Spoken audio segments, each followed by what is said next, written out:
Գիշերը ռուսական անօդաչու թռչող սարքերը հարվածել են Ուկրաինայի Սևծովյան Օդեսայի նավահանգստային ենթակառուցվածքներին, այս մասին հայտնել է Ուկրաինայի փոխվարչապետ Ալեքսեյ Կուլեբան։ Նրա խոսքով վնասվել են նավամատույցները, պահեստները եւ երկաթուղային ենթակառուցվածքները։ Կուլեբան նաեւ նշել է, որ Զապորոժիայի հարավային հատվածում կայարանի վրա ԱԹՍ-ների հարձակման հետևանքով 1 մարդ զոհվել է։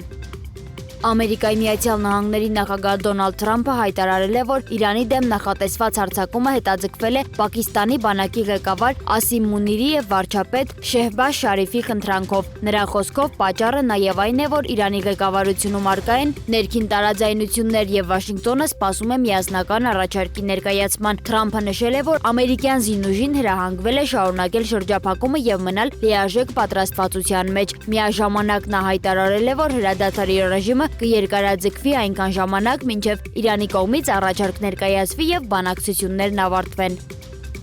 Իրանը չի բացառում Ամերիկայի Միացյալ Նահանգների հետ բանակցությունները։ Reuters-ի փոխանցմամբ իրանցի բարձրաստիճան պաշտոնյան հայտարարել է, որ Թեհրանը կարող է մասնակցել Ամերիկայի Միացյալ Նահանգների հետ Պակիստանում նախատեսվող բանակցություններին, եթե Վաշինգտոնը հրաժարվի ճնշումների եւ սպառնալիքների քաղաքականությունից։ Նրա խոսքով Իրանը մերժում է այնպիսի բանակցությունները, որոնք միտված են կապիտուլյացիայի։ Պաշտոնյան նշել է, որ միջնորդի դեր ստանձնած Պակիստանը շարունակում է ջանքերը համոզելու Ամերիկայի Միացյալ Նահանգներին վերացնել ծովային շրջափակումը եւ ազատ արձակել իրանական դրոշի ներքո նավարկող բեռնանավն ու անձնակազմին։ Թեհրանը նաեւ մեղադրել է Վաշինգտոնին լարվածությունը նվազեցնելու փոխարեն նոր խոչընդոտներ ստեղծելու մեջ։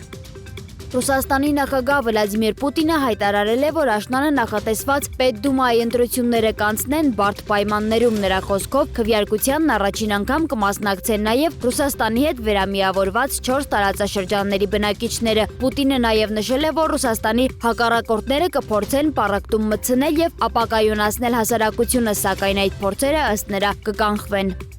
Ֆրանսիայի նախագահ Էմանուել Մակրոնը հայտարարել է, որ Լիբանանում եւ տարածաշրջանում երկարաժամկետ կայունությունը հնարավոր է միայն մի քանի հիմնական պայմանների կատարման դեպքում։ Նրա խոսքով անհրաժեշտ է իսրայելական զորքերի դուրսբերում Լիբանանի տարածքից, Հեզբոլլահի զինաթափում լիբանանյան իշխանությունների կողմից միջազգային աջակցության պայմաններում, նաեւ երկրի հատկապես հարավային շրջանների վերակառուցում։ Մակրոնը նշել է, որ Հեզբոլլահը ռազմավարական սխալ է թույլ տվել Լիբանանը պատերազմի մեջ ներքաշելով եւ պետք է դադարեցնի հարձակումներն Իսրայելի վրա։ Նա նաև կոչ է արել Իսրայելին հրաժարվել տարածքային նկրտումներից եւ ընդունել, որ իր անվտանգության լավագույն երաշխիքը ուժեղ լիբանանյան պետությունն է։ Ուկրաինայի նախագահ Վոլոդիմիր Զելենսկին հայտարարել է, որ ուկրաինացի մասնագետներն ավարտել են Դրուժբա նավթամուղի վնասված հատվածների վերականգնումը եւ խողովակաշարը կարող է վերսկսել աշխատանքը։ Նրա խոսքով, թեև երաշխիք չկա, որ Ռուսաստանը կրկին չի թիրախավորի ենթակառուցվածքը, սակայն համակարգի գործարկման համար անհրաժեշտ հիմնական պայմաններն արդեն ապահովված են։ Զելենսկին նշել է, որ Կիևն այժմ սպասում է Եվրամիության նոր օգնության փաթեթի հաստատմանը։